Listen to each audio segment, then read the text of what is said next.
Pulling down. Hello. Hello.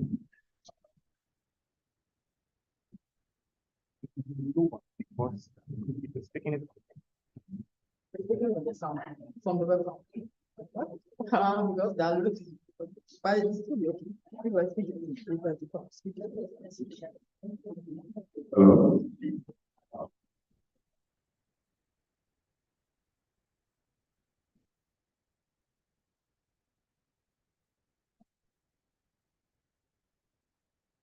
Hello.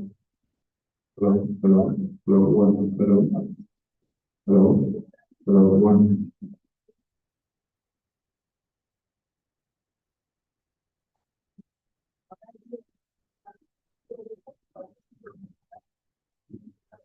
Hello.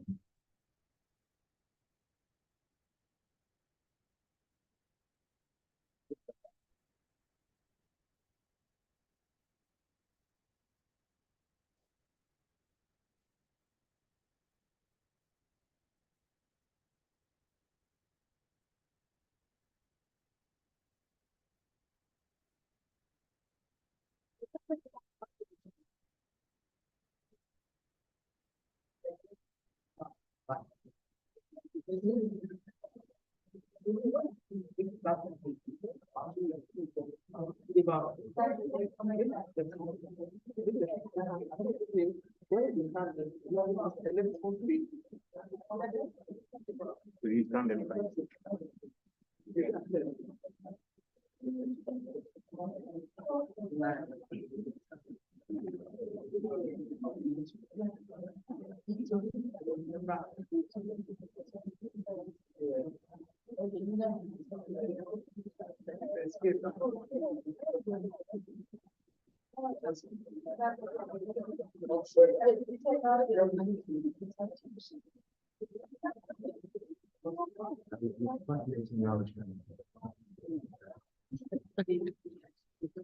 So you promote. The printing press is at the top. There will one of the buildings have been put up.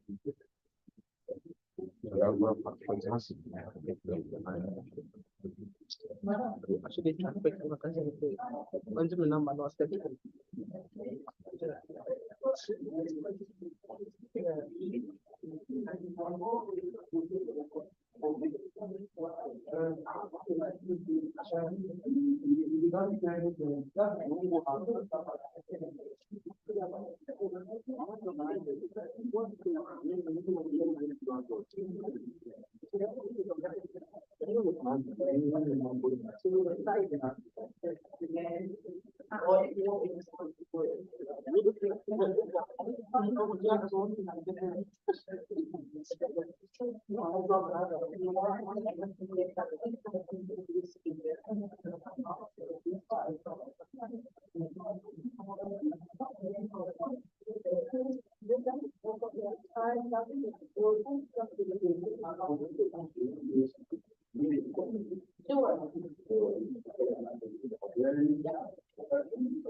Good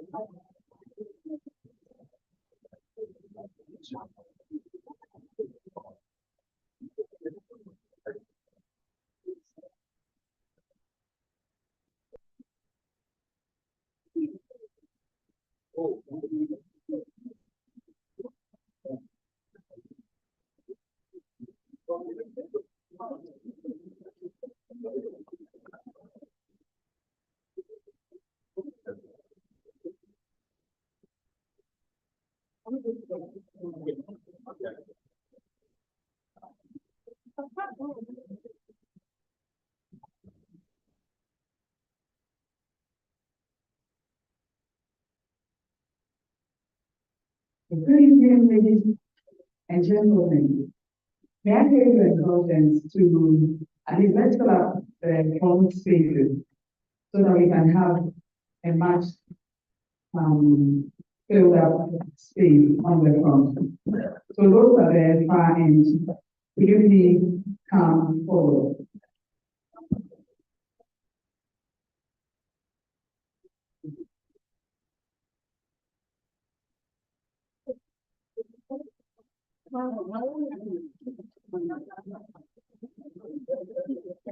I think we use 1 minute to do that.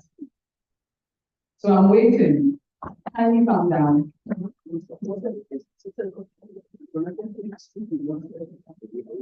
Let us fill the first part of the auditorium.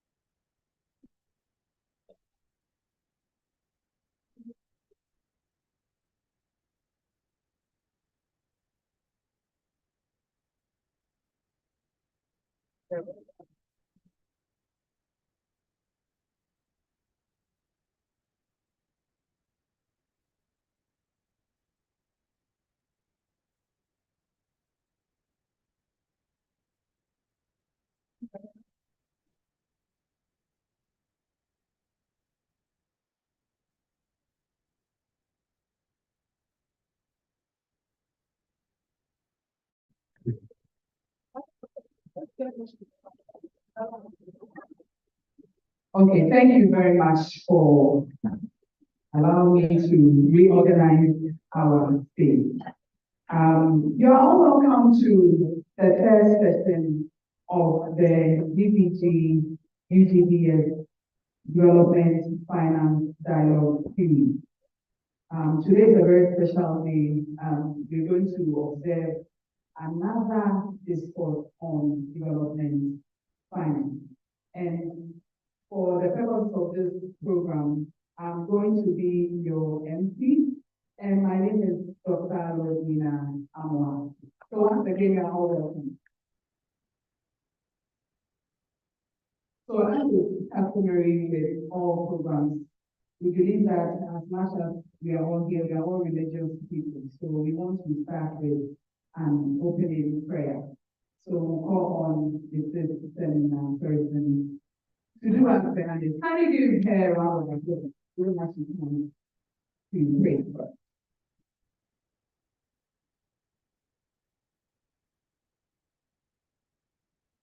Shall we pray? Father, we thank you so much for bringing us together here. We thank you for this day that you have made. And we thank you for all that we are going to do here. Father, we want to commit today's seminar into your hands. We want to ask that as we sit and as we discuss the Lord, your Holy Spirit will be present here. Give us understanding, give us insight. And I pray that these deliberations will not just be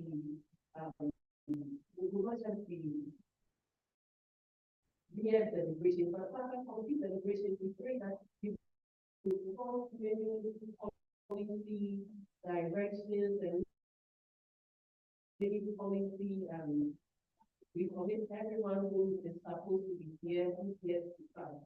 Father, we pray that you bring them here safely so that we have a very successful event. We ask all of these in Jesus' name. Amen. Thank you very much for that prayer. So, as we all know, University of Ghana Business School is a very formidable institution. We are very proud and we know that we are the premier business school. In this particular year, we celebrated a very important anniversary and we came up with our UGBS anthem. So we want to listen to that song that evokes the spirit and the pride of UGBS. So if the media team is ready, and those of us who know how to sing it, you kindly sing along as the UGBS anthem plays.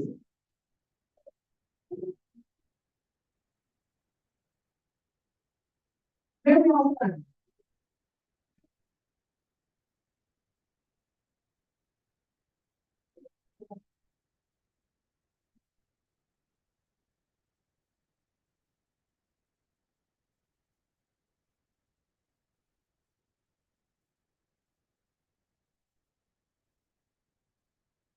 The call of my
call of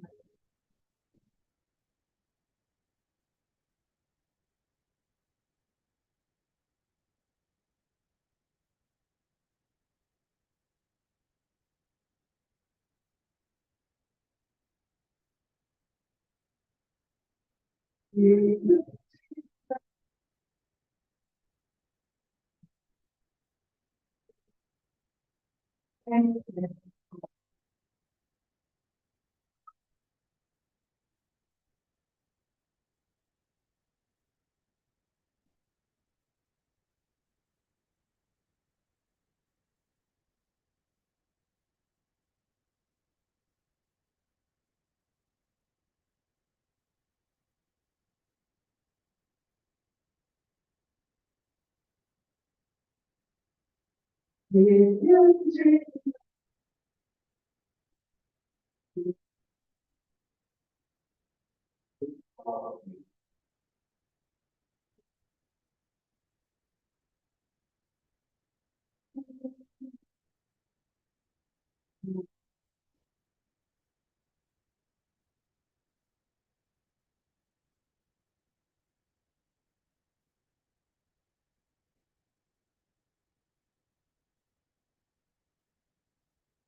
Okay, thank you very much. Those who can along with those who couldn't bring along. Thank you very much. Yeah. So, as is traditional for programs like this, we are seated here and we want to know why we are gathered. And we have one of our own Professor Abor, who is going to give us the opening remarks for today's program. So with a round of applause, let's give it to Professor Abor.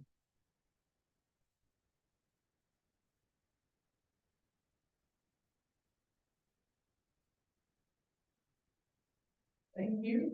So good evening, everyone, and thank you for honoring the invitation and being here. So to keep it short and should I say concise, we have a collaboration with DBG, that's Development Bank, and part of that collaboration, especially for the development finance students, they have a number of opportunities.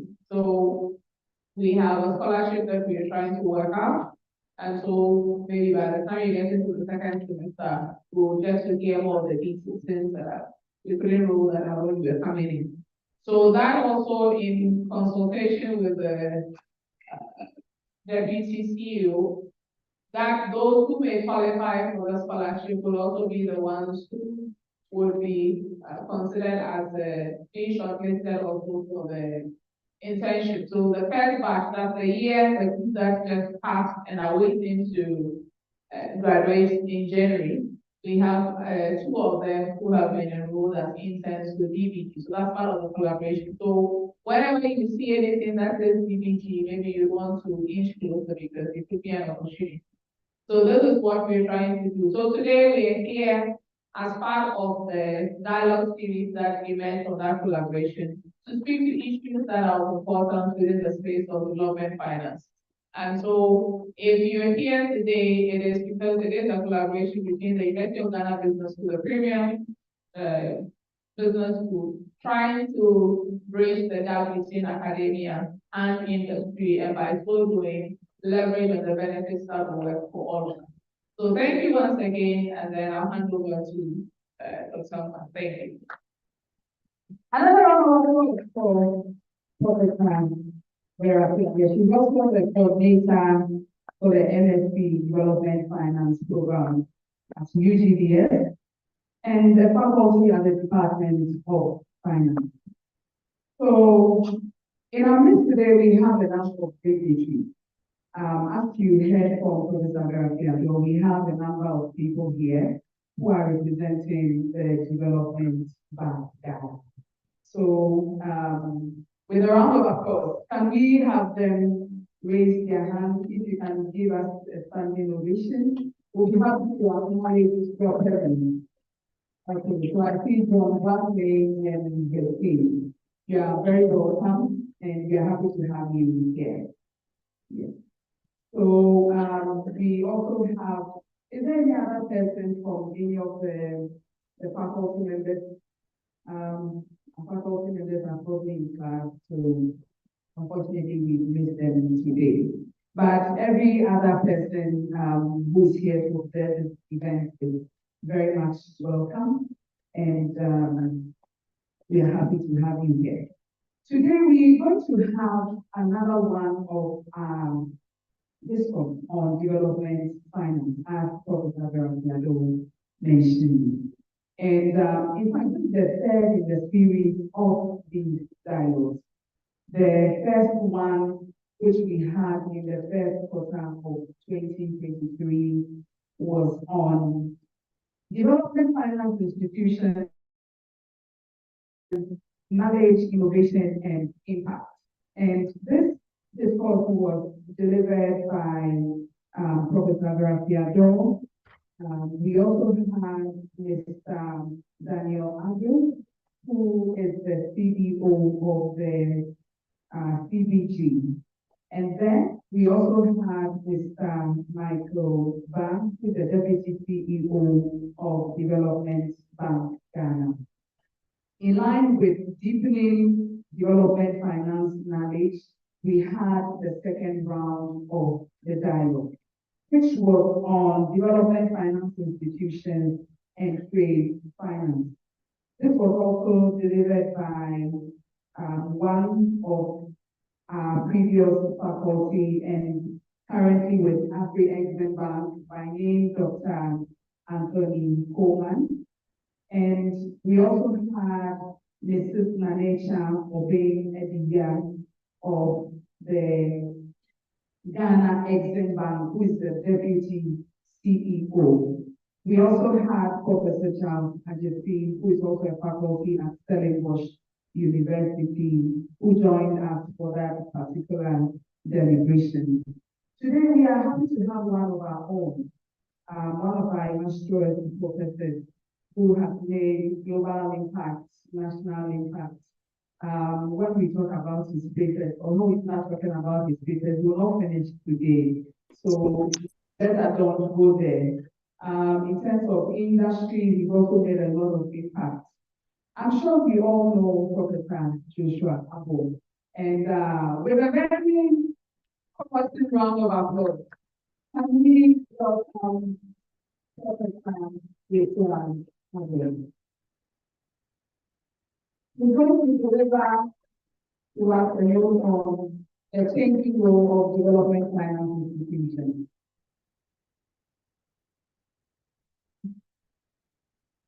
Thank you very much, good evening, everyone. I noticed how we're changing the tools and content and many of us were really rounds.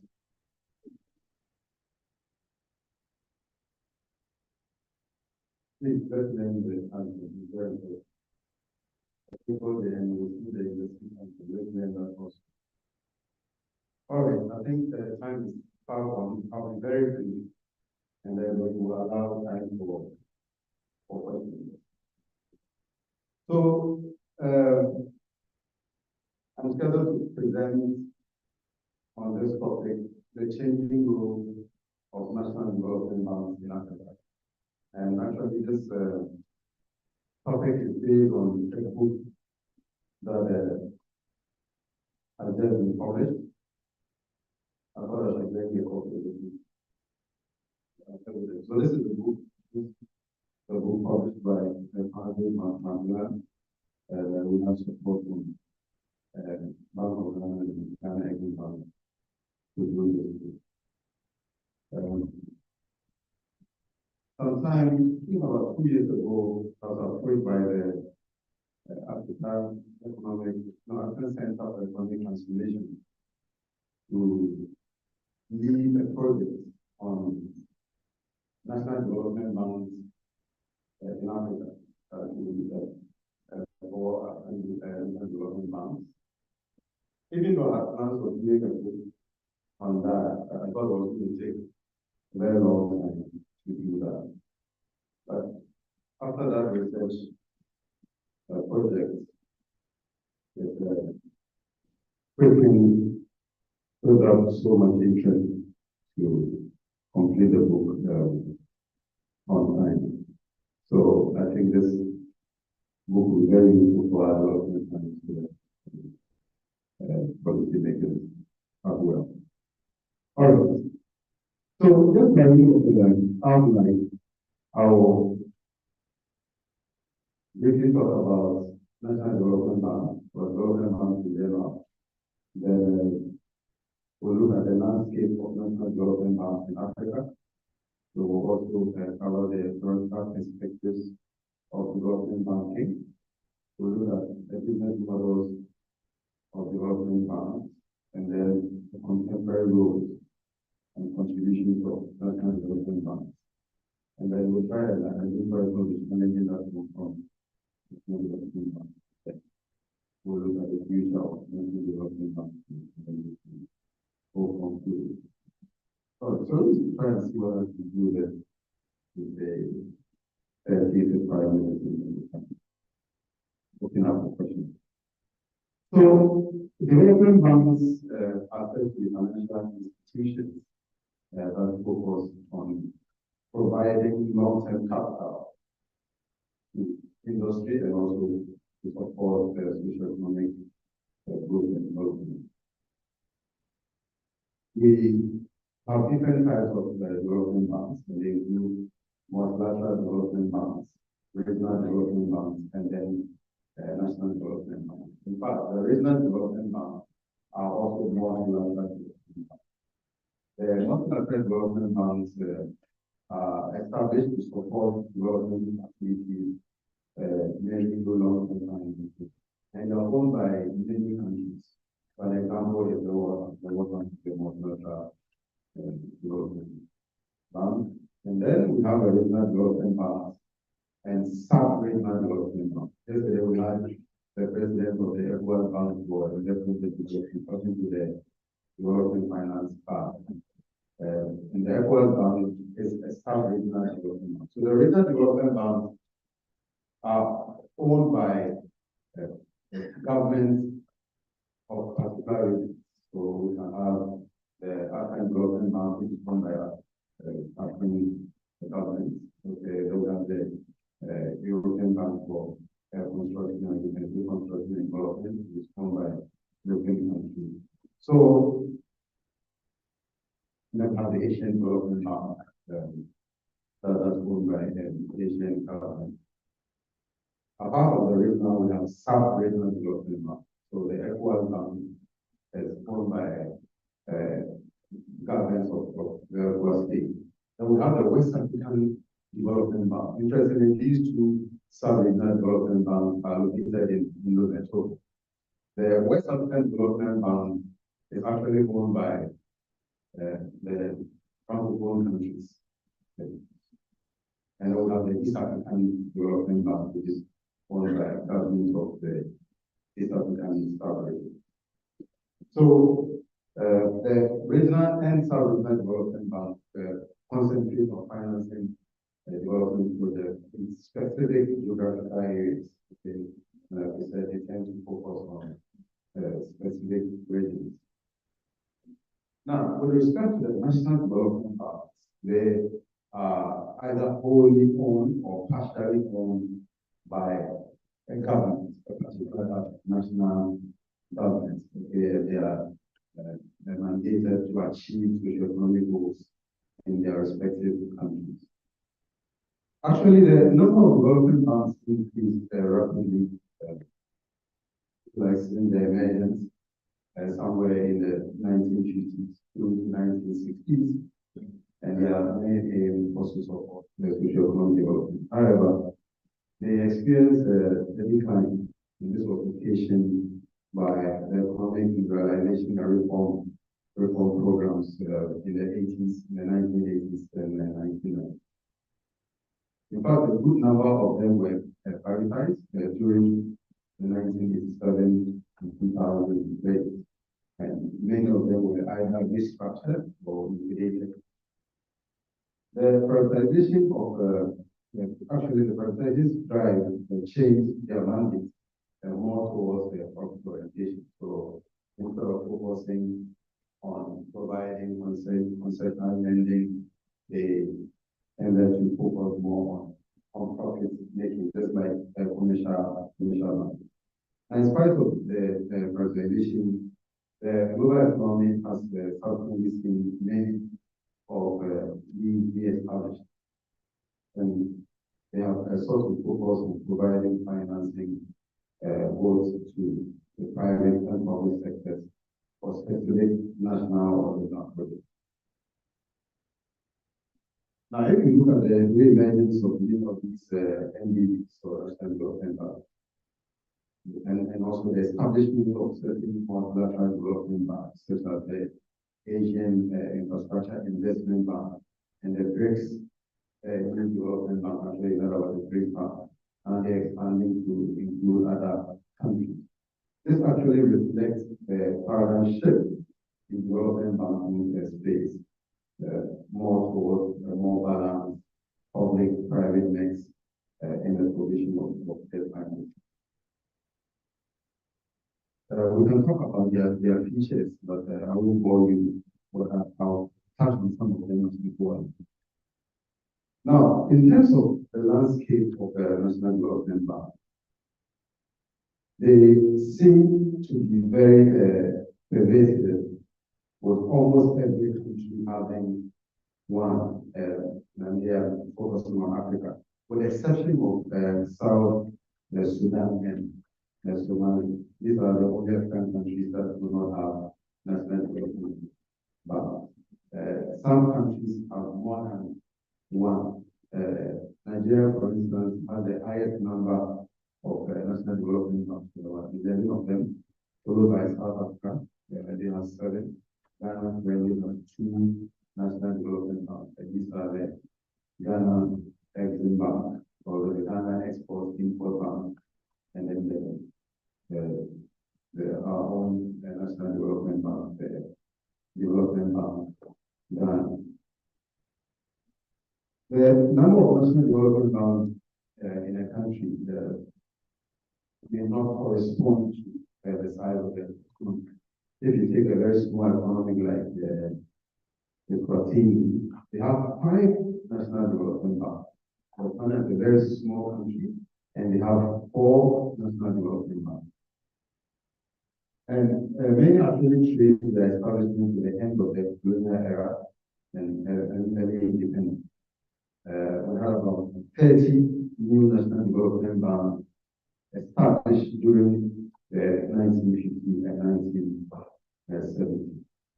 Now, if you take the French colonies, for example, many national development banks were previously referred to as social banks, social banks, and then later they are then changed to policy banks. Right? And they actually set out to address the needs in agric, housing, and then later they metamorphosed into development banks after independence. Now, during this period, many banks focus on lending at concessionary or like subsidized rates, mainly to agric and the housing sector. However, many development banks or national development came under a serious political pressure to lend to specific projects aided by a political aspects or political class. And later we'll come to look at policies used in establishing national development banks. You realize that the political view is a very important consideration when it comes to establishing national development banks.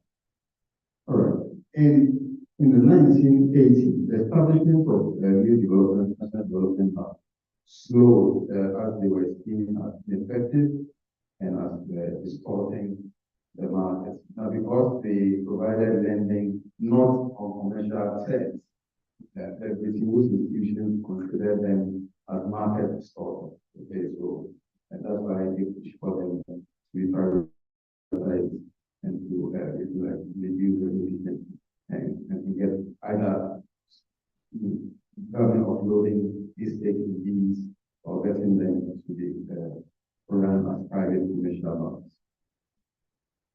Now, the World Bank structured adjustment programs in the 1980s and 1990s resulted in the liberalization of financial sector and interest rates, which prevented national development banks from providing credit at their subsidized rates.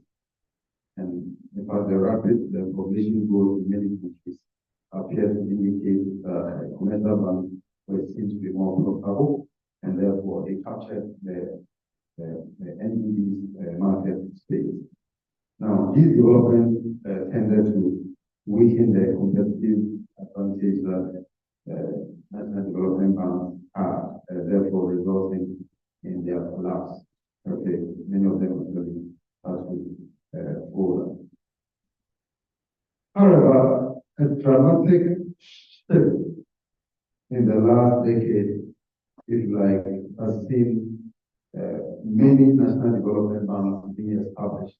We've had about 23 new national development banks being established after 2010, and many emerging from mergers and restructuring of previous institutions. And then we also just last 2 years, Kenya brought together a number of institutions to form National Development Bank. In 2019, 4 National Development Banks were established in West Africa, specifically in Benin, Burkina Faso, Cote d'Ivoire, and Guinea. And a large number of them were also established during the period of 2020 and 2022, mainly in response to the COVID-19 crisis. And we'll come to see later on that the National Development Bank or Development Bank generally established to respond to the crisis. They are considered to provide counter-cyclical lending. And many of them tend to have either broad mandate or specific or narrow mandate. And we'll look at that later on. Now let's discuss the priority perspectives of the development market. We can talk about 4 of them. I think the last right. Okay, so we have about 4 perspectives. The first one is based on the theory of market development. Those of you the development finance are working about. I'm always discussing the perspectives. We mentioned the fact that financial markets are inefficient. They are able to supply the required financing to finance growth and development. And therefore, there's a need to consider alternative means of financing. So, the theory of market development is a very important consideration when it comes to establishing developing banks. So, government needed or government needs to intervene through the establishment of development banks, providing appropriate regulation. The second perspective is the complementary perspective. Here we are looking at establishing alternative sources of financing, or alternative financial institutions to provide the needed financing. Private banks generally shy away from long-term projects. Development projects are considered risky, and you need institutions that will be able to erect and therefore provide financing, long-term financing that can support growth and development. The third perspective is the fact that there's a likelihood of financial crisis, and also given the pro-cyclical nature of private financing. So a typical financial system will go through booms and busts. So there's a certain cycle that the private financial system will go through. So when the economy is doing well, finance providers would want to provide finance. But whenever there's crisis, they drop in the market. And that is when you need development banks to be able to do that. And then the third is the last perspective of the 4 is financing the current sustainable development. And that's actually a contemporary perspective. Because we need to provide the needed financing to support or finance the SDGs. We know we didn't achieve all the targets with respect to the Millennium Development Goals. And new targets have been set. And now the focus is more on climate action. And therefore, there's a need to provide long-term financing to do that. Okay, let's talk about policy views of establishing National Development Bank. The policy views of establishing National Development Bank. And there are 4 main policy views. The first one is industrial related. So here, the thinking is that national development banks are created or established in response to market failures, to finance entrepreneurial activities or support industrialization. And that is the opposite.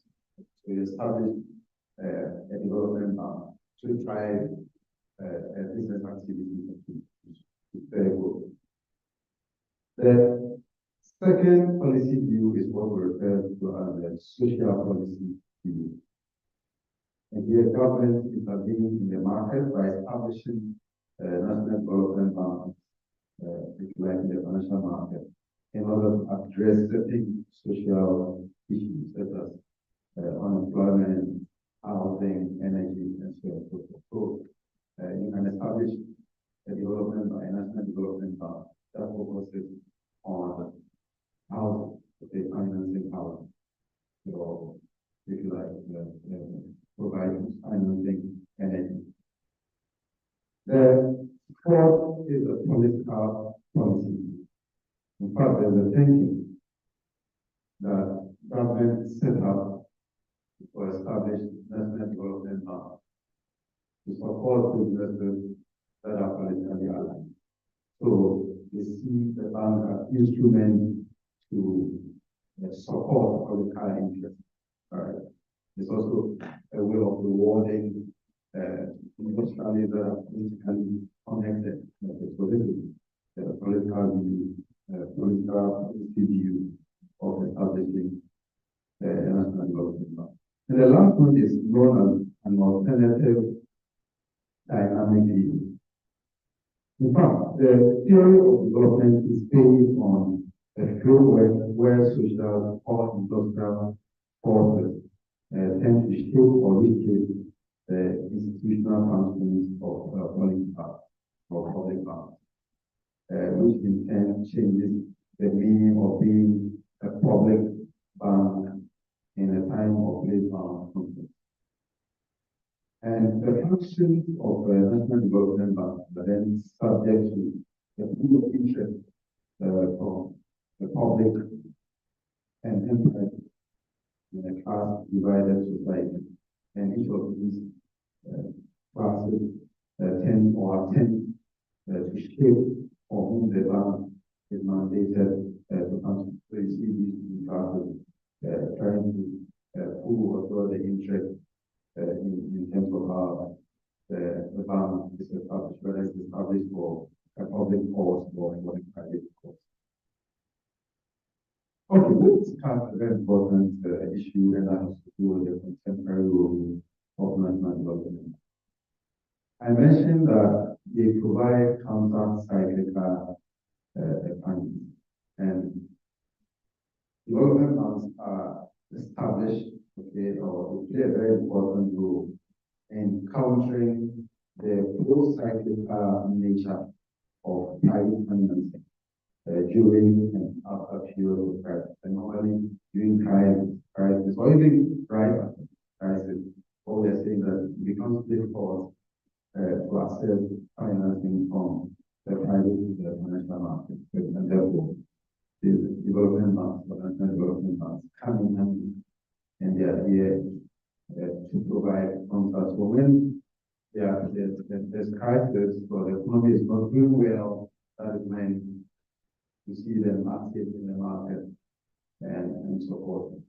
Around this time, we see countries focusing more on stabilizing their macro environment because of the shocks we've gone through, multiple shocks that we've gone through and still going through. But you see, you can't think about stabilizing the macro environment and at the same time also thinking of driving the growth agenda, because you can't do that completely. If you do, then there'll be nothing to protect. You are stabilizing the macro economy for the purpose of what? Driving growth and development. So development funds are extremely important around this time so that we can continue providing cyclical finance. You see commercial banks have withdrawn from the market, and many of them are placing their money in government treasury bills. So they see the market be very risky. And if they lend, they put their money. Many of them are posting very high NPLs. So so these are typical commercial banks that provide both cyclical and national development banks do the opposite. Another important role is promoting innovation and structural transformation.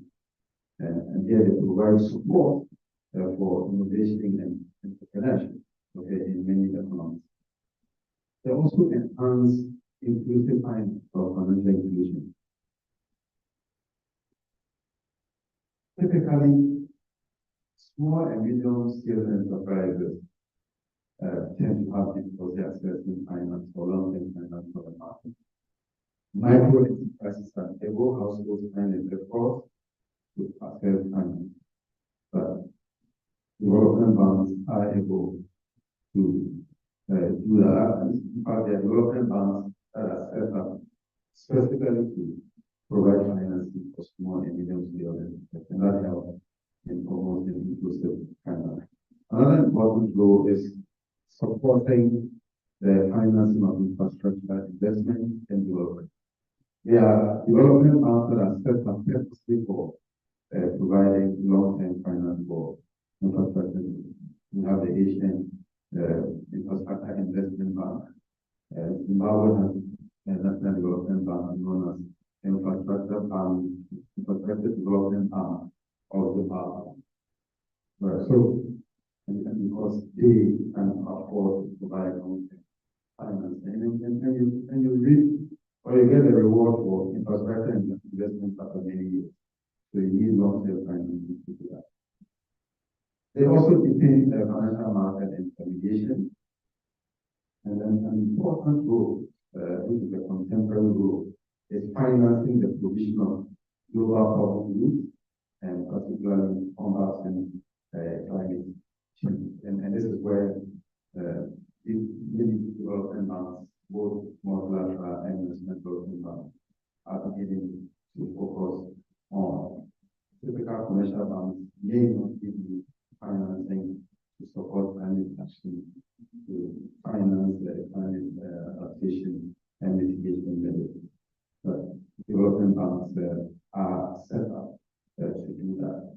They are able to scale up climate finance by interacting with government agencies, managing resources, and influencing policy.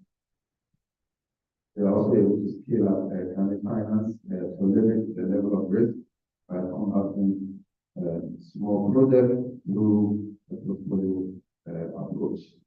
And then they also leverage private resources. They're able to bring in private investors to support climate projects or climate-related projects. And you know, private investors would want to put in their funds. They do adopt a national case. They put in their funds. They know that okay, there's a development bank in there. The development bank has done the necessary feasibility and done the background work, and they are sure that this project or this climate-related project will be viable in the so they crowd in private finance.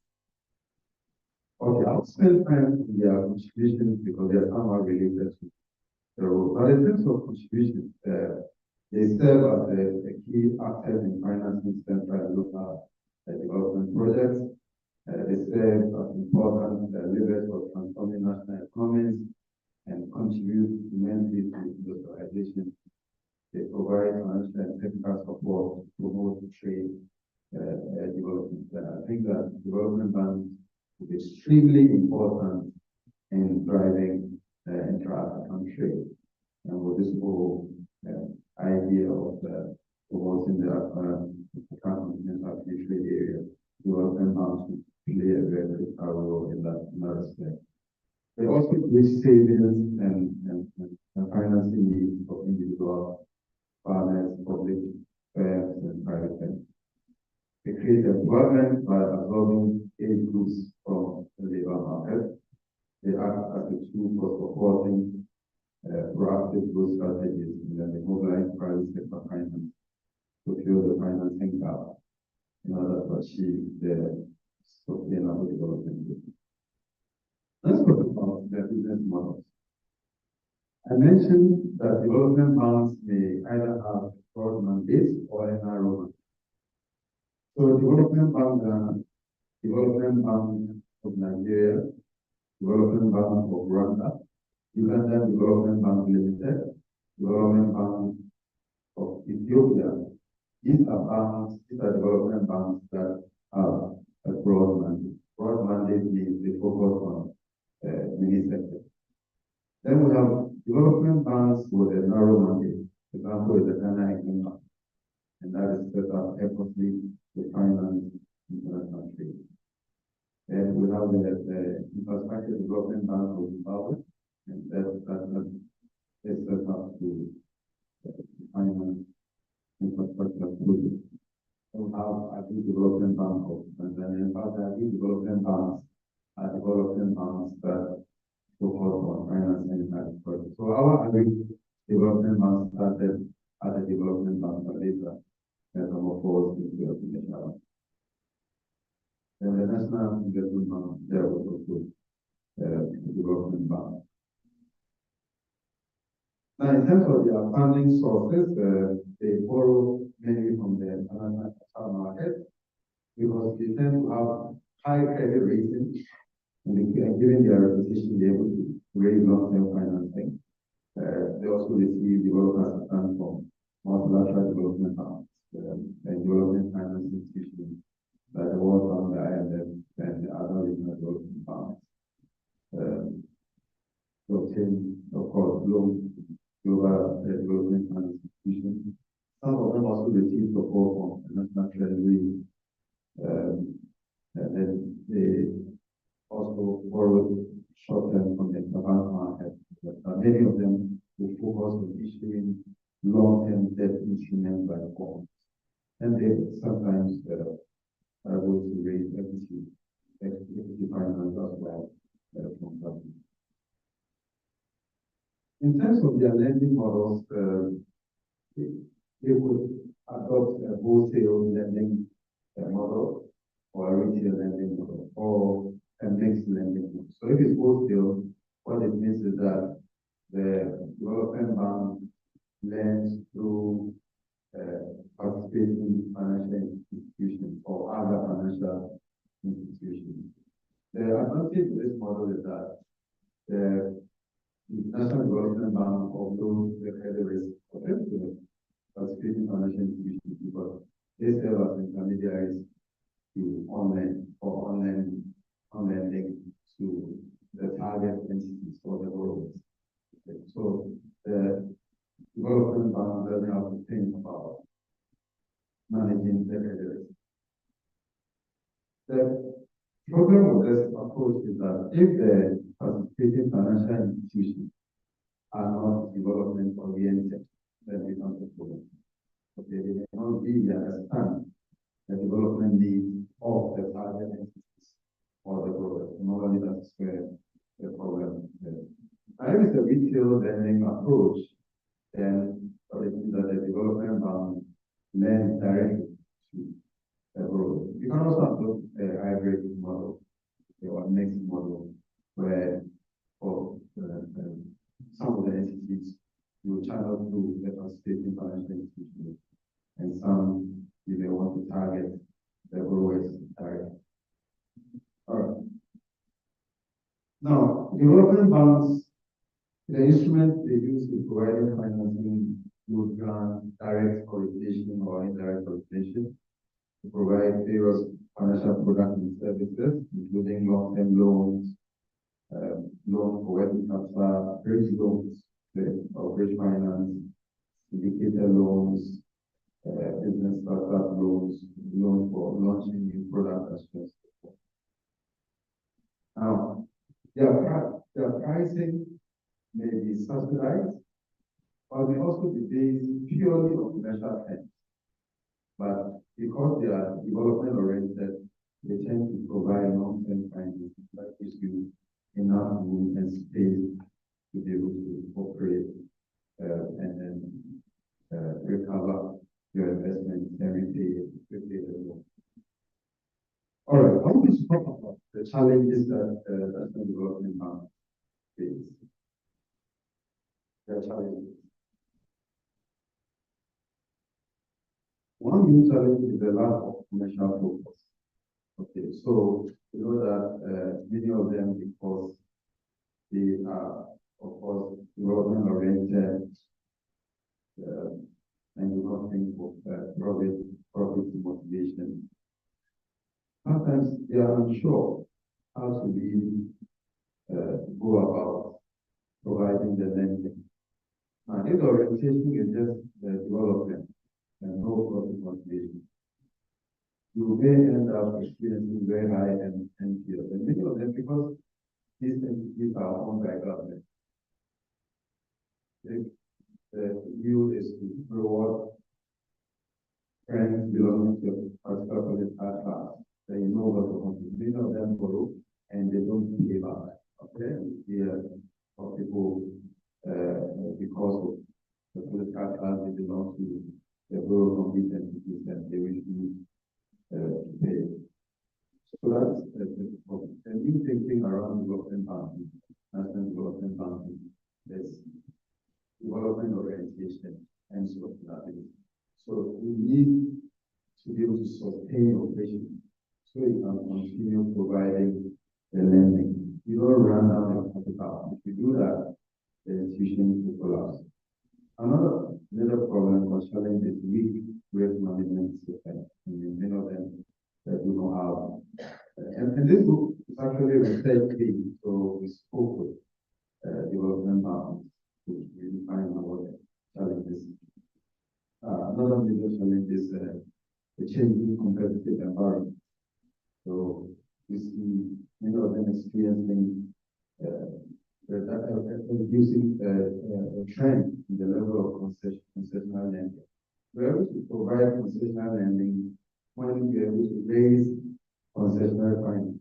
But this is drying up, and that's becoming a major challenge for many of them. And then when they go out to the capital market, the rates are purely on commercial terms, and therefore they have no choice for us to provide lending on purely commercial terms. Okay?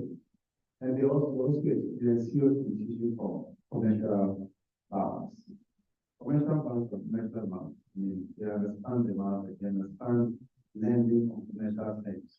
Development banks are not used to that, and therefore they have to come to the space of providing lending on commercial terms. They tend to struggle because commercial banks are already in that space. One major problem that national development banks is political influence in their governance and management structure. So, and I know you know from your corporate governance part that the shareholders appoint directors and directors appoint managers. So if you're a shareholder, you institute a governance system, you appoint the board. So if you have a fund that is owned by government, you would think that naturally the government needs a shareholder to appoint the board. Is that right? So you appoint board members who belong to a certain political class, and they influence the decision of money. And that affects their lending process. That affects the loans they give out. And you see them posting high NPL. That is a major problem that development banks are facing. And we need to think seriously about how to resolve this problem.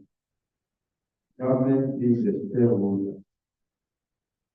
How should government go about instituting the governance structure?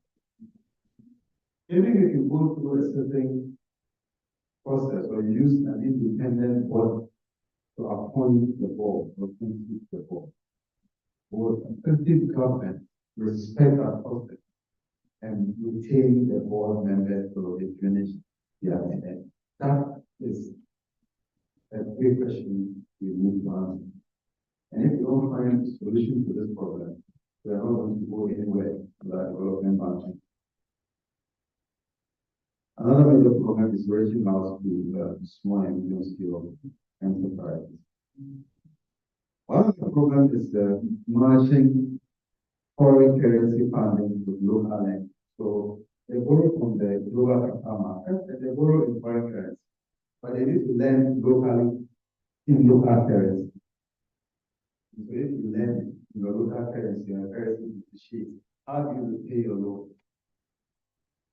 There's a problem that development banks are facing because their inflows, okay, their revenue are not in.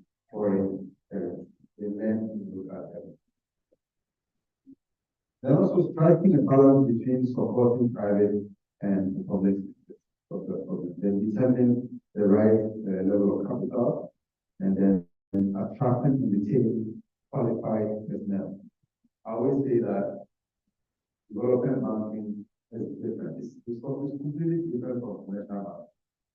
And so if you carry a staff member from commercial banking institution, you put them in a development banking institution without appropriate training and orientation, they will fail because the focus is completely different. Unfortunately, many countries, African countries, do not have institutions that provide development training and development finance. Okay, but you are very fortunate to providing the right training. So you need personnel with the right skill set and orientation to appreciate what development banking is all about. Another challenge is the inadequate monitoring and evaluation and impact evaluation structure. So you provide the lending, you don't monitor. And this is even at the basic level. Beyond monitoring and evaluation, you need to think of impact evaluation. So you do impact evaluation before and after.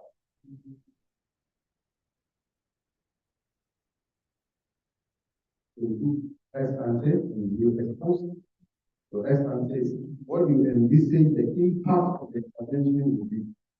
And then ex post is after you provided the intervention, giving a certain number of years, what has really been the impact. So if you say you're providing long-term financing to maybe an SME that is to export, after many years, how is that impacting on employment, on export revenue? So those are the indicators, some of the indicators we want to look at, right, in terms of impact evaluation. And we look at that many development banks do not have this structure.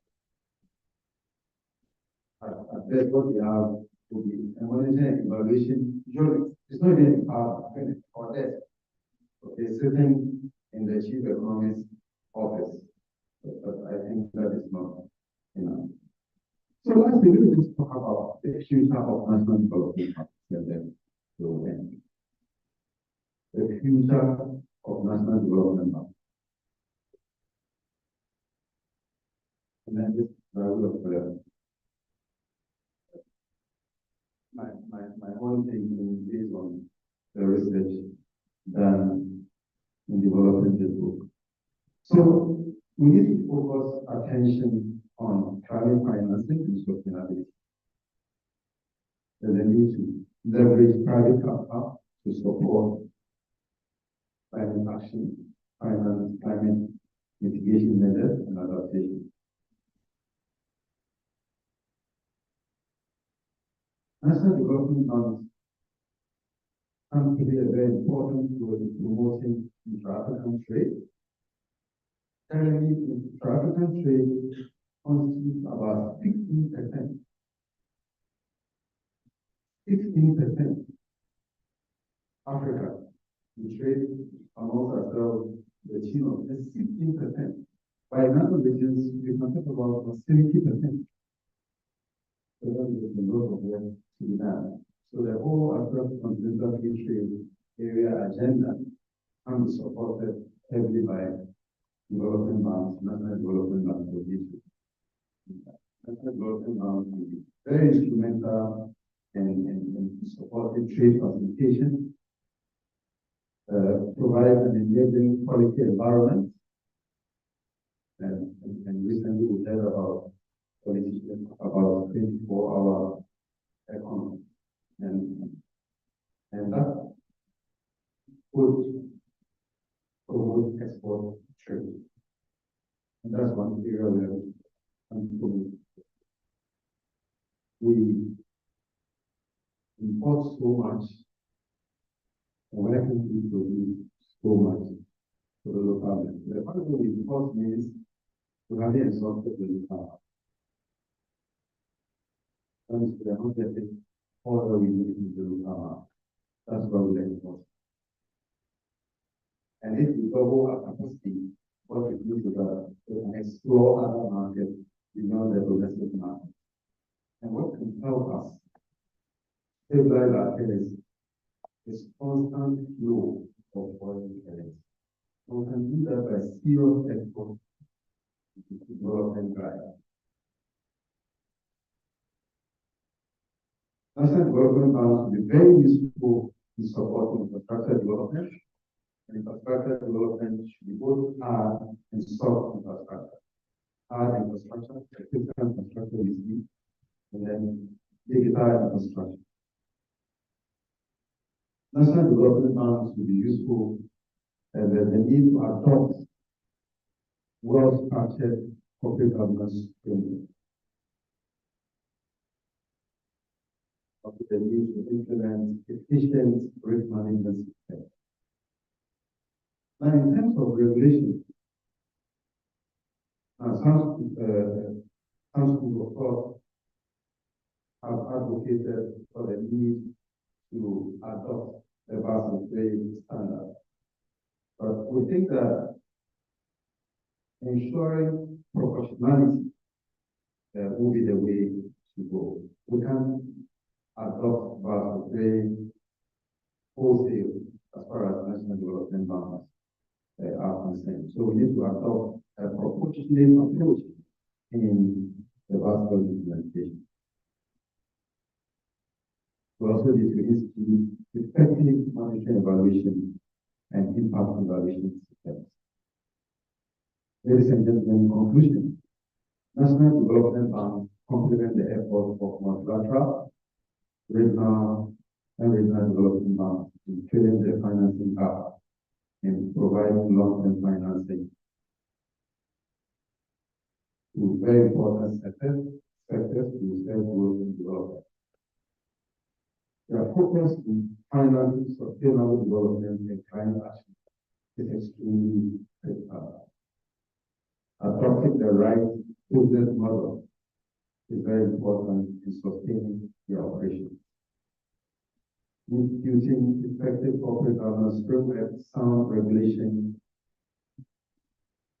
efficient risk management measures, effective impact evaluation systems, all have serious implications for achieving NDB's development mandate. Thank you for your attention.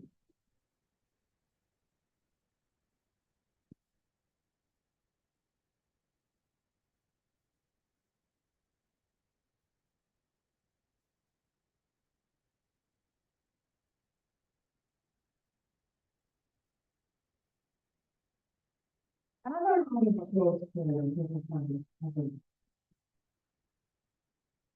Okay, I believe the delivery has been very insightful. We learned a lot of things from the presentation that he has given us.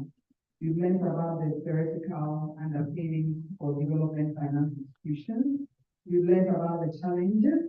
We've learned about the importance of the models that they are supposed to use in their operations. And he's also given us a piece of how development finance institutions could position themselves going into the future. I believe that we've learned a lot. Those of us who haven't been to the development finance side get to get a piece of what development finance institutions, in particular, national development banks, are all about. So at this point, we want to take the question or do the question and answer session.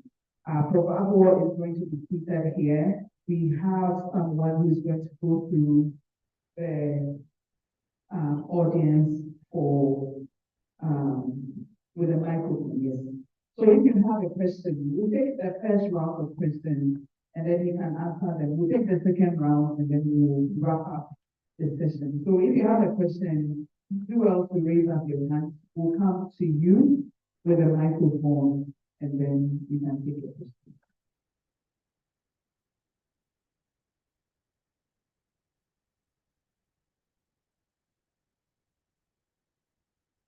Thank you very much, bro.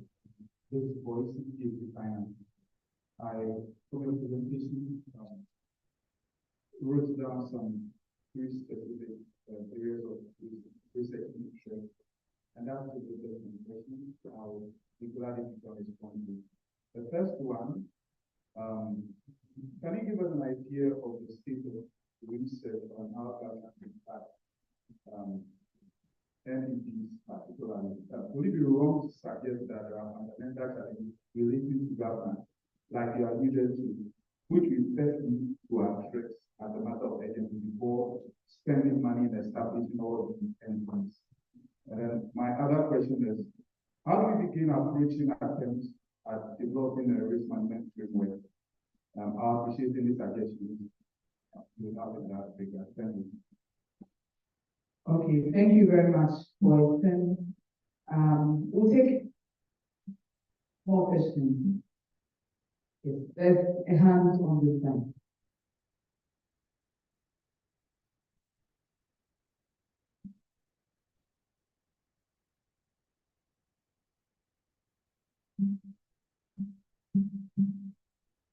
Thank you for this comments.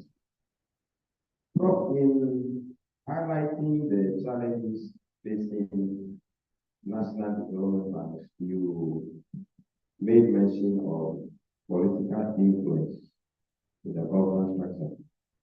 And you came to the way forward, said adopting the well-structured corporate governance framework. I just want to know if you can give a detail of that suitable, well-structured corporate governance where that can avoid or minimize political influence in governance structure of NDPs. Thank you. Okay, so that's the second question. Can we have one more question? There's one on the front.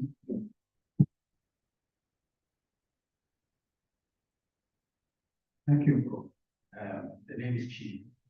I want to find out, Prof, in looking at development funds, how do we assess development funds different from the traditional funds that we know? Thank you. Okay, thank you very much, Chief.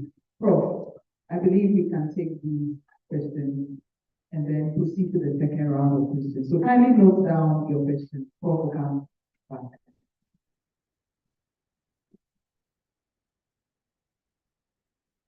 All right, thank you very much. So, in terms of empirical research, we don't have as many papers looking at the impact of corporate governance on the performance of development funds compared with other institutions like commercial banks, manufacturing, and so forth, or listed firms. But some of the studies that tried, and the reason maybe has been data, it's difficult getting empirical data, and not because of the way they operate, the government establishment, and sometimes getting data or accessing data can be a challenge. But the few studies that have been done have found that effective governance structures can positively influence the performance of any. And somebody asked about, so what structure will you set up? Well, some countries like Rwanda, for instance, use an independent entity, and I know recent DBG probably use a similar approach. Why that independent body appoint the board members?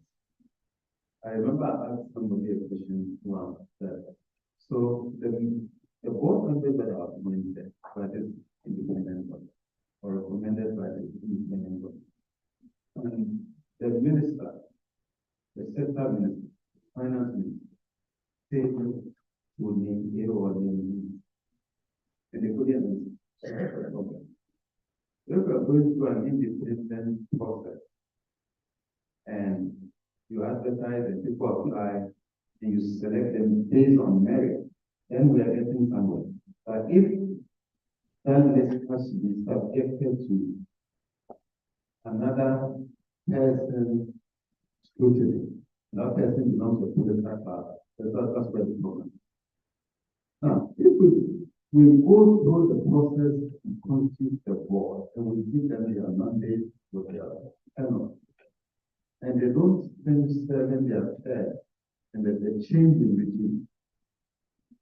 If that body or the board is allowed to finish their term, and I think we'll be going somewhere, and that should be the model. But it looks like our politicians are able to pass that test. Whenever there's a change in regime, they change everybody on boards of state institutions. So I believe that if we can allow board members of NGOs to finish their term, even if it is served a term and you don't renew their term, I think we finish the term. Assuming they do a year or two and there's a change in regime, and you have to reconsider the board, then we'll be going back. That's what the problem is. So my suggestion will be to allow board members to finish their term. Allow the independent process to go on and let the best person emerge for appointment. And once they are selected, that's it. It shouldn't be based on the same thing they like this, they don't have. Once we get to that point, then it's a political appointment. And the next political class may change the member. All right.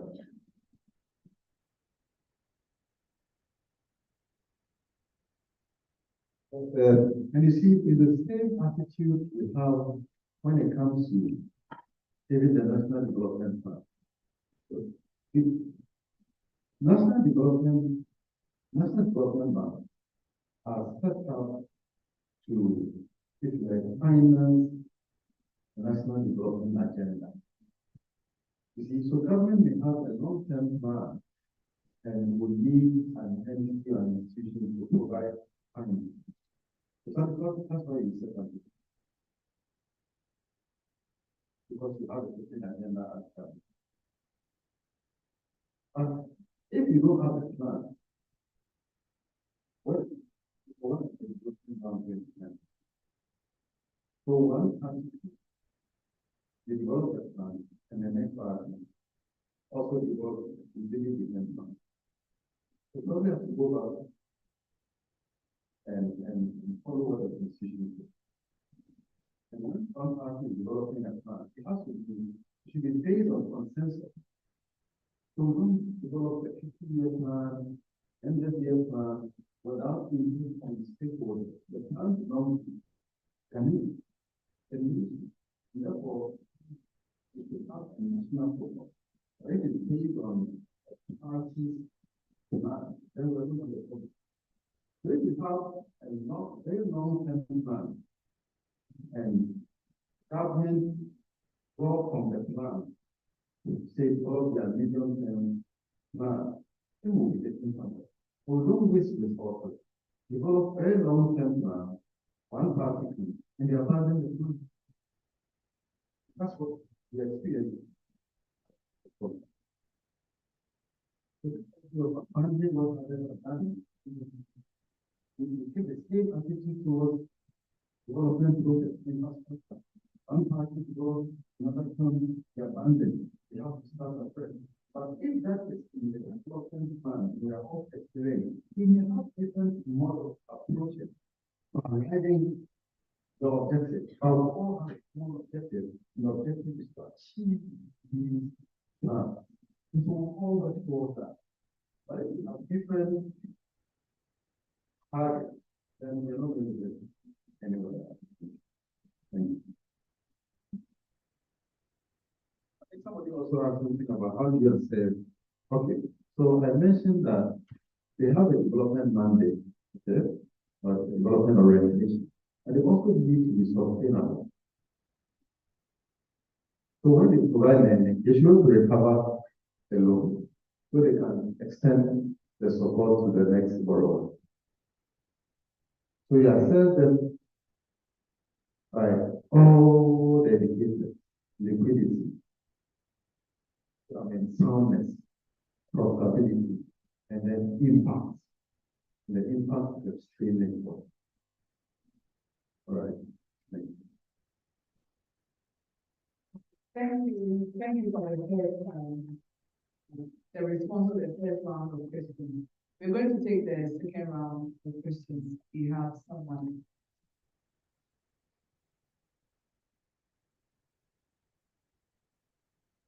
Hello, Prof. Thank you very much for the very rich presentation. Okay, let me see. My name is DBG-UGBS, and I work with DBG Bank as the chief accountant. I'm here on behalf of Mr. Amegashie, who is the deputy CEO to present DBG on this forum. And I'm speaking more from a practitioner perspective because I have been in this space for almost 2 years now. Prior to that, I used to be in commercial banking, and I went to commercial banking to women banking. So most of the talks said were rich and clear to me because I can understand from where I sit what he's saying. But I want to comment on 2 key areas around governance, because one of the issues that have always been difficult for people to appreciate how the bank has sustained an event of change in political leadership in the country, and also in terms of whether the board of directors have the policy to continue. Of course, and Prof's right, the bank is owned by the government, so the board are funded by the government, but the board members we have on the board are still being professional in their own right, who would want to continue to maintain their image and credibility in the nation and not only in Ghana and beyond. And they are so careful not to play in now image. So their own image and character and credibility impose on them to ensure that whatever they are doing on the board will not result in the bank going down. Otherwise, it will affect them as well and affect the bank. So that's a very important point. Another important point I want to raise also on governance is that the banks are funded by government partners. So for DBG, funding is coming from PSW and World Bank and others. And these funders only want their funds to go down the drain. So again, there's a lot of influence on the bank, and they are helping us to ensure that our governance is clean. So that's another layer that is probably not known to the public, but it's very essential for us to sustain the bank. Let me also mention briefly, because I don't want to take too much of the time, given the time we are going, that the wholesale model that Prof mentioned is what DBG practices. And the wholesale model is so important because historically we have had several commercial banks, several banks in Ghana, but most of them have failed or have been forced into commercial banks. And the reason why we are using the wholesale model is to ensure that there is a certain level of intermediation between the end borrower or sub-borrower and the bank through the PFIs. And because the PFIs are now bearing the risk of the lending, also careful not to give lending out to anybody. So all the interventions that we are doing from DBG perspective are aimed at strengthening DBG and strengthening the National Bank and ensuring that Ghana will not look at one day and DBG also come down the line like the other one did in the past. So thank you very much. This is my contribution. Okay, thank you very much for your contribution. Yeah. Okay, so after him, there's a gentleman in the back. Please raise up your hand, and then there's one at the back. And then there's another one in front. Thank you. So when Prof made the presentation, when he got to the point where he talked about challenges, I took interest in this particular challenge that says matching foreign currency funding with local lending. And I would like to ask, are there any ways NDBs can raise funding locally? The second question has to do with who regulates national development banks? Is it the central bank or central banks of, the particular countries the NDBs are located? Thank you.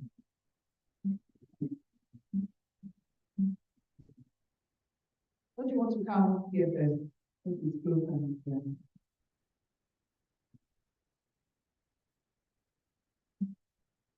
Thank you. I wanted to find out how does NDB manage the currency related risks associated with local currency lending? Thank you.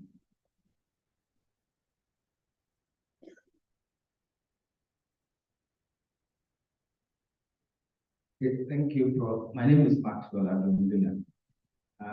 Building on what the staff of DBG said with regards to the board comprising of people with integrity and all that, and it's good you mentioned KFW, AFDB as people who have funds in there. But correct me if I'm wrong, those funds are like loans to the government of Ghana to DBG. So that doesn't make them shareholders kind of. They are only interested because they have funds they've invested in the bank. So, Prof, would you recommend that those multilateral institutions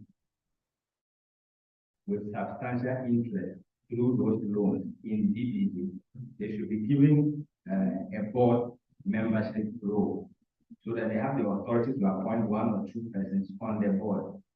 And that appointment should overlap or should be such that the government cannot take the person out unless him or her has served the tenure of that board.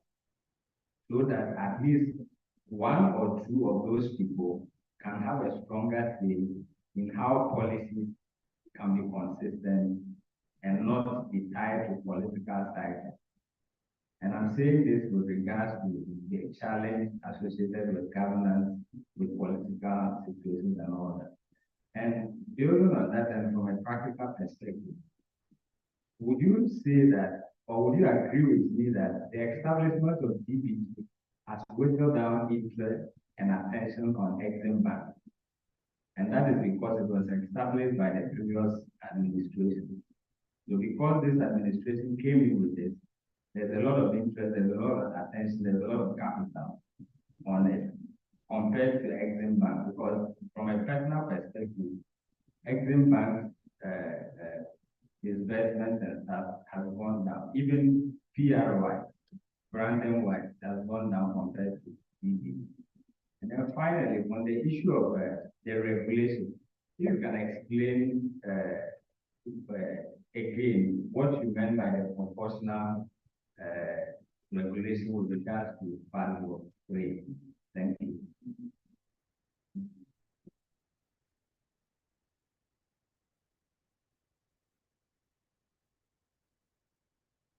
Thank you.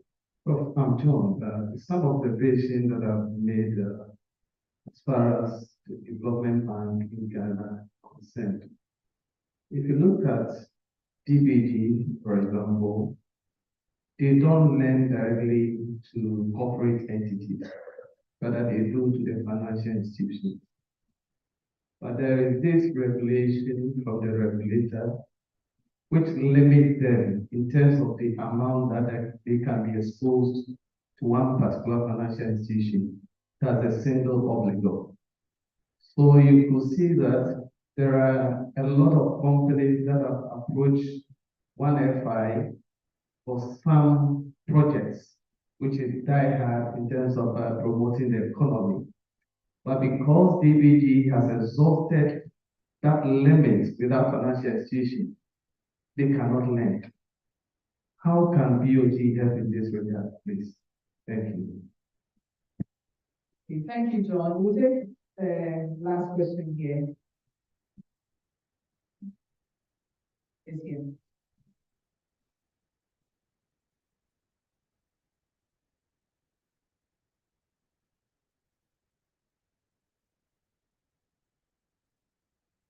So thank you for the opportunity.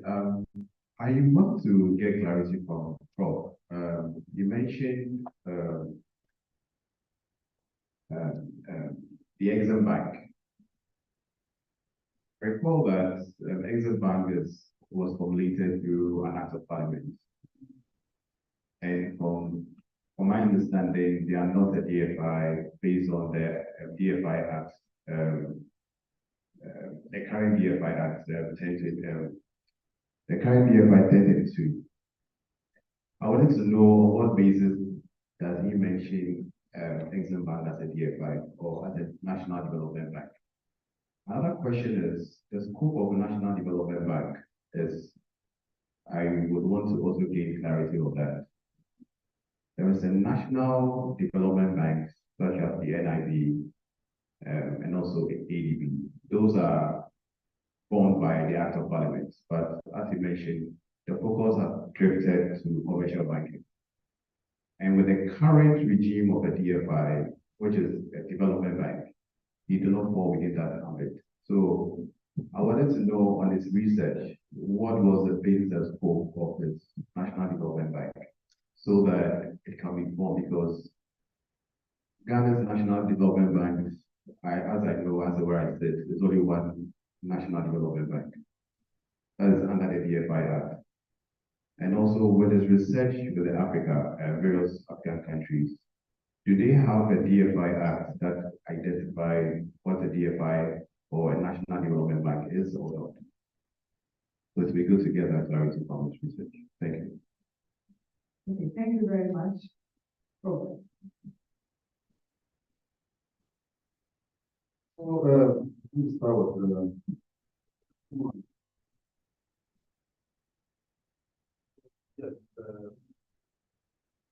national development banks can borrow from the domestic market. They can issue long-term instruments. They form to borrow from the domestic market. They can also access funding from government.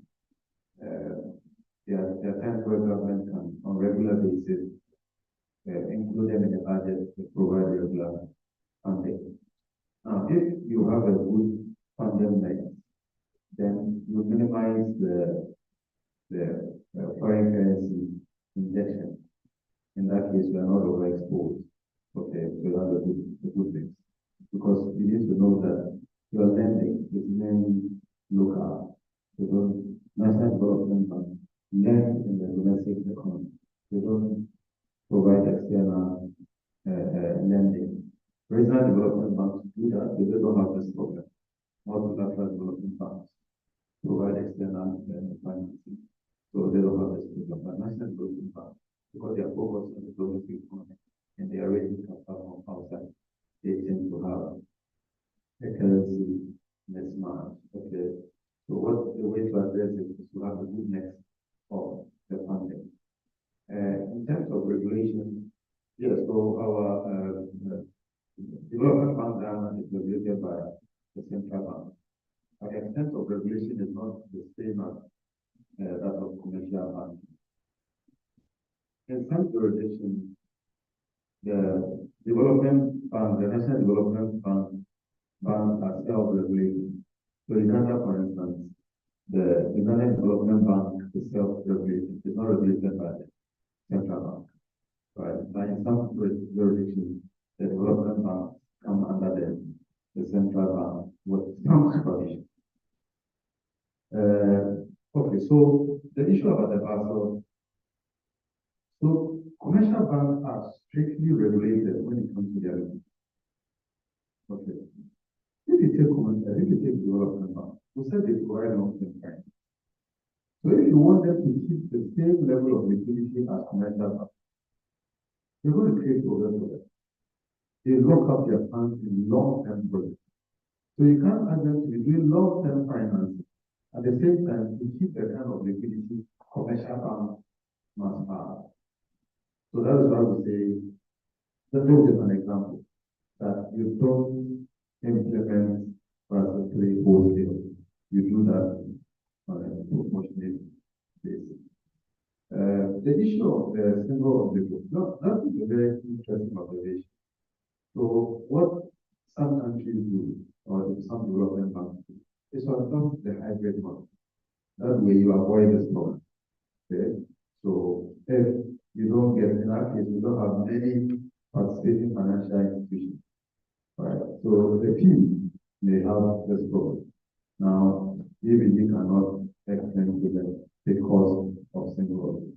Now, two ways of addressing this. One would be you vary the obligor limit. 4, That is one. The other is to ask them to think about a hybrid model, lending model. In some countries, interestingly, what they do when it comes to providing development finance. So in some of those countries, even the central bank is interested in development finance. So what they do, what they will say is that banks that are interested in, let's say, providing financing to SMEs, instead of keeping reserve requirements of say 14%, you can take all of it, provided you give financing to SMEs at 5% interest. Because they think that if you keep the 14% to the central bank, it's interest free. So they can actually keep their money at the commercial bank and use that to give financing to SMEs at 5% interest. So what the central bank is interested in, development finance, using this regulatory mechanism to provide development finance. So this is something that can be done. You vary the obligor limit for DBG and not straightly go by what we have inside. All right. All right. I guess we will go. What? Yeah, somebody was asking about. Okay. So development, the concept development banking existed before our act. It's not our act that defines what a development bank is. So Ghana Exim Bank is a development bank with a narrow focus on providing trade financing. The Exim Banks are development banks globally. Okay? Their mandate is to provide trade finance. I thought you'd be suggesting that we should think of bringing Exim Bank under the current development finance institutions act. And that's the recommendation. People are recommending that DBG and NIB be brought under that act. In many jurisdictions, the development banks have their own enabling act. So DBG was established, it has its own act, NIB has its own act, the Bank for Housing and Construction has its own act. Okay?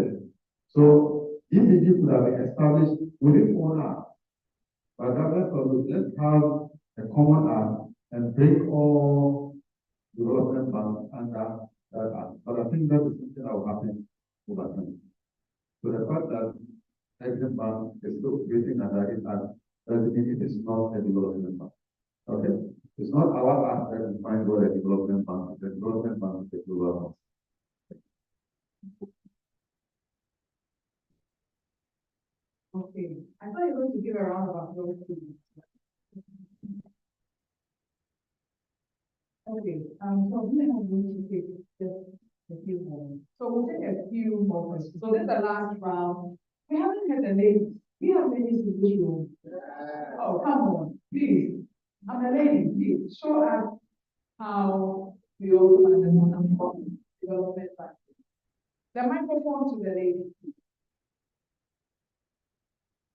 Especially those from this side, all the questions have been coming from here. Okay, my name is Rejoice. I wanted to find out if DBG Ghana personally has been around for 2 years. Yes, there's so much publicity about DBG, but we are yet to feel the impact of what they are doing. So I wanted to know over the past 2 years, their performance. Have they done any disbursement? And how are the facilities performing because of the economic challenges we are having as a country? Okay, okay, so we'll take some few more questions, but okay will definitely come. Okay. They're trying to redeem your name. Do something. My name is Jeff Daniel. My first question was on the lending model to start from and especially the wholesale one. when the development banks use the participating financial institutions and the credit risk rests on the commercial banks, which are in contract lending for short-term gain, and all their credit policies are geared towards short-term gain, are development banks able to achieve their long-term goals for the development purposes for which they were set up? My second question borders on the future of development bank that you said. You mentioned climate financing. But I want to find out, do you think that there is adequate payment system in our sub-region that can facilitate trade? Because you give 16% trade Africa. And I can assume that even the development banks that you mentioned in various countries, when they are doing transfers between themselves, these transfers go through US, through SWIFT. Now, if an individual is exporting goods to Togo and has to receive payment through US, that lack of adequate payment system will certainly not facilitate a good trade intra-Africa. So do you think that that payment system could be a focus for development banks? Thank you.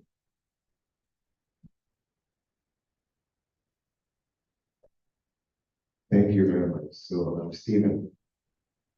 So my question has to do with some of the challenges that we have in transaction advisory. You know, for transaction advisors, they are typically aiming to get to financial closure, and then they can take their assessment fees. So I want to ask Bob that empirically, what has he seen in terms of the typical closing times of the national development banks, and what they can also do to make their capital more patient in terms of their financing structure, and what is typically in their term sheets. Then my last question has to do with what can be done to make the national development banks make the financing that they provide to, especially SMEs, more patient, and then they can weaken the financial inclusion. Okay, so this is the last round of questions. Do you have any more questions? Totally from the lady. Okay, so there's one father.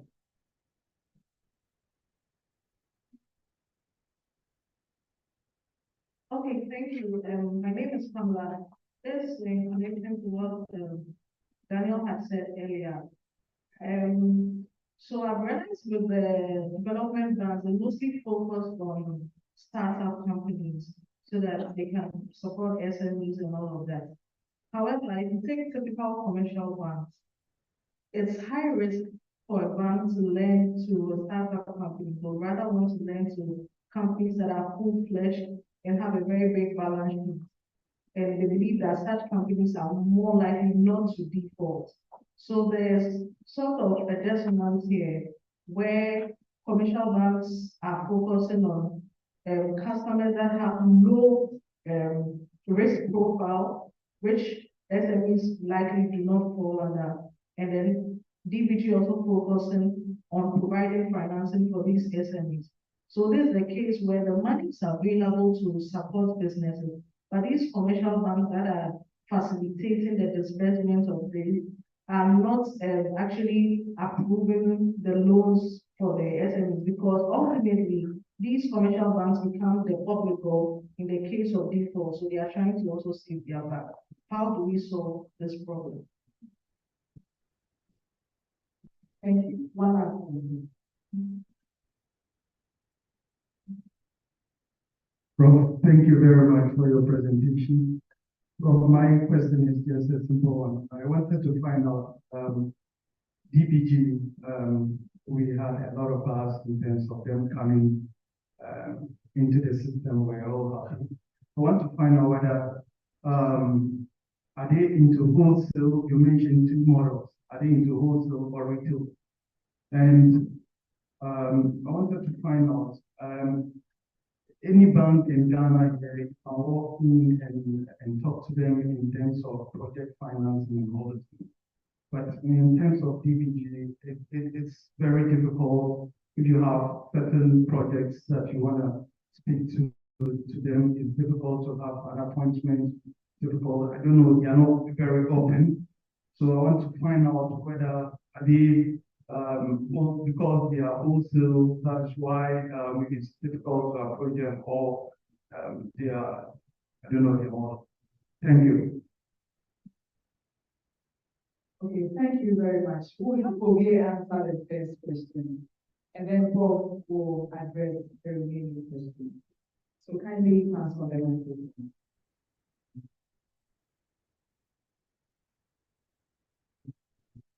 You're telling us how far you come, what your the substance you talk.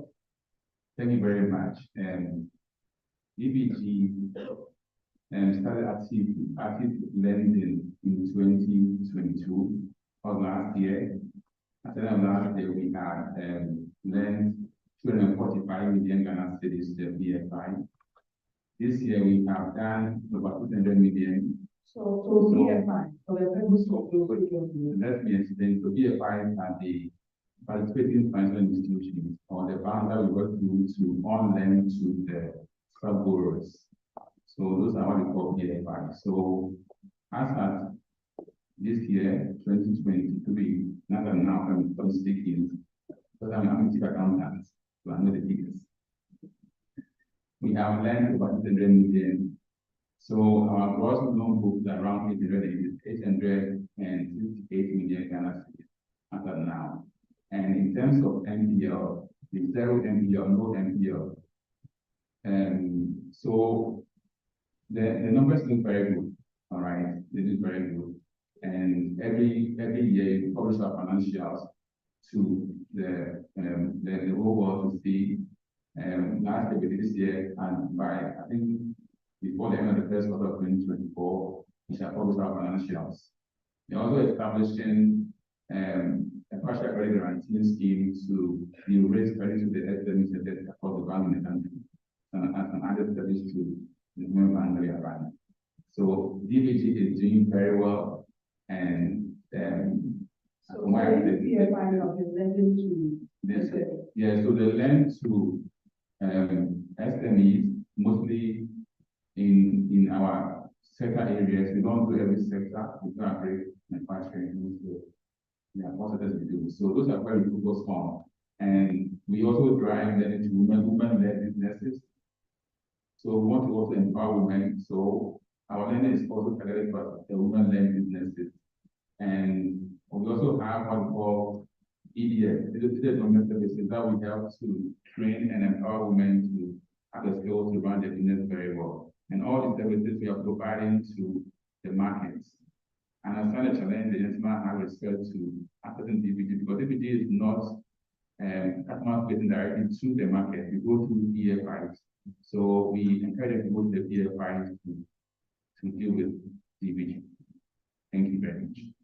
How many BFIs are you? As of now, we have the H for the investor banks, and we have two savings and loans who are BFIs. So investor bank are 8 and 2 savings and loans.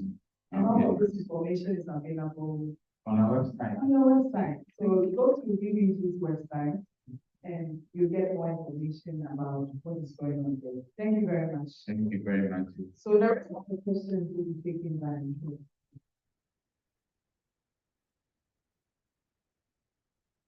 Okay, so the question on credit risk. So I expect that the development bank will have an agreed framework with the participating financial institutions. So you don't apply strictly your credit risk measures for commercial lending. Okay, so that's what that's why I said everything must be done in a proportionate manner. Now, in terms of payment system, yes, I agree with you perfectly. I know that President Bank is developing the path of an African payment and settlement system. I don't think it's one very far, but if we get all the central banks signing up to it, I think we'll solve the problems of currency depreciation in Africa. So that if we are trading amongst ourselves, I mean, if somebody exports or is importing, they are paying in local currency. So they don't have to look for cities to go and buy dollars in order to import. Everything is done locally. But you need the central bank to sign up to the, I don't think it should be development banks. It should be the central bank. Okay? Because the central banks by themselves can develop their own payment system. But if it is Pan-African, if it is one centralized Pan-African payment system, that will solve all our problems. But the settlement to be done in the central bank. Okay? All right. And then, yes, providing long-term capital requires that we also are able to raise long-term finance. So if development banks are able to raise long-term finance, then of course you can provide appropriate intervention. Now, in terms of providing supporting SMEs and also in terms of infrastructure and financing, we need development banks to provide, if you like, the de-risking arrangement. Before a private investor will come in, they need to be sure of what they are putting their head in. But if they know that the development bank has provided the initial finance, they will go in there. Typical commercial banks won't provide support or lending to SMEs or startups. Okay? But if you have development bank, an asset development bank doing that, and they want a commercial bank to provide additional support, they'll be willing to do that because the development bank will have de-risked that particular project. When it comes to long-term construction projects, say, if you have a development bank leveraging private financing, they can create a framework for PPP arrangements. That way, the local government is coming in by way of the financing that the development bank will provide. And then you have the private investor also coming on board. So, whichever way, development banks still will have a role to play. All right.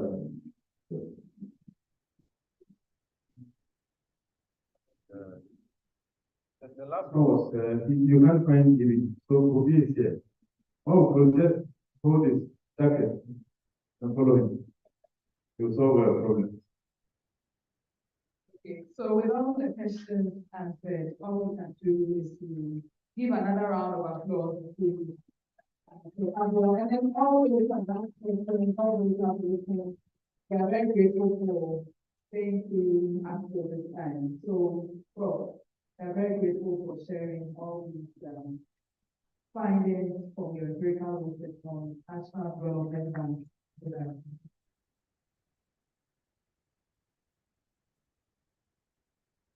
So as we say, we give Anna to whom Anna is due.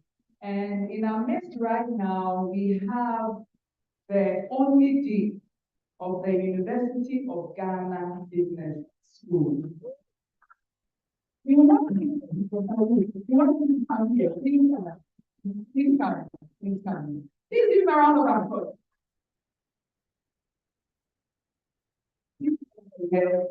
For allowing me to do it. Thank you. Good evening, ladies and gentlemen. So sorry that I joined late, but I thought that we should give another round of applause. And I feel that a couple of weeks ago, we have received international students from Ethiopia. Then one of them was looking to meet the head of department for public administration, and mistakenly climbed up to the second floor where Abor's office is, and then saw Abor's name on the door and started shouting on the floor. Hey, this man, is he here? I want to see him, I have to meet him.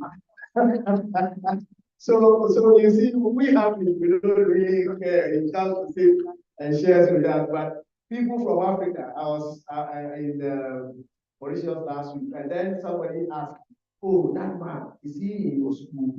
I said, which man? I said, he said, Papa. I said, yes, he handed over to me and team. So, oh, that man, I want to meet him. So you see, we have UGBS, you are really, in fact, the gentleman from Ethiopia was so insistent that eventually he had to meet from Abor and they had planned for dinner, I think, together. So it tells you what we have. I thank Abor for sharing thoughts on this important topic. I was excited that you literally forced the ladies to speak because development banking is also pro women, right? So when we be talking and the women are talking, you heard them say that they focus on women-led institutions and they give support in that area. But thank you, ladies and gentlemen, and I want to invite you to more of these development finance series that we have from time to time. This is the only place you get it that you got, no other place. And so this one we invite you to come around and please bring people. Here we don't charge school fees like we do in the lecture hall. So you can bring your office people, you can bring all your friends, and of course you can always share the links so that we can continue to discuss.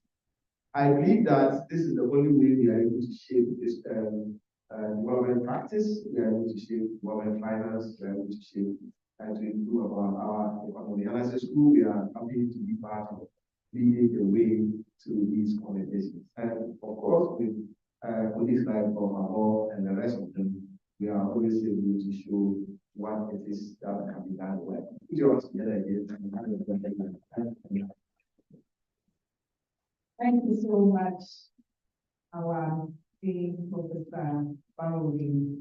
So I think a round of applause for all of you who came here at the time. We want to use this opportunity to thank our Dean for allowing us to have this auditorium and this day to have this program. We're also grateful to Professor Joshua Abor and all the planning committee who have made this program also possible. We're grateful to the media men and all the admin staff, the support staff who have also helped us to put this program together. So at this point, we're going to take the last anthem, the University of Ghana anthem. And then we'll take the closing prayer, then that'll be the end of our program for today. So the media team is ready. We will stand up and take the UG anthem.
And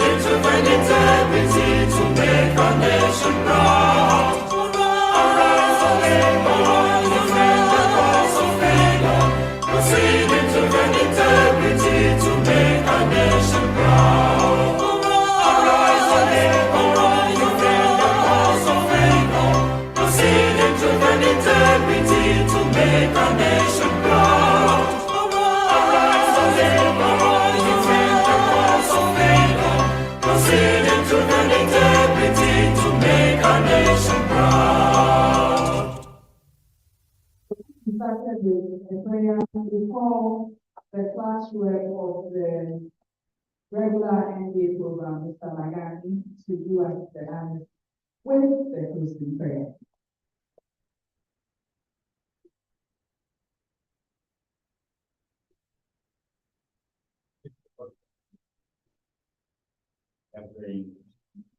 Father, we thank you for another opportunity to be here to discuss this very important topic.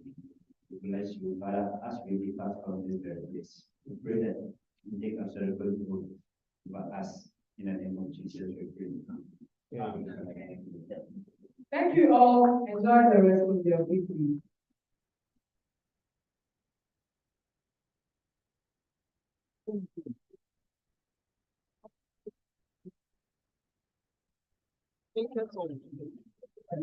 Matches.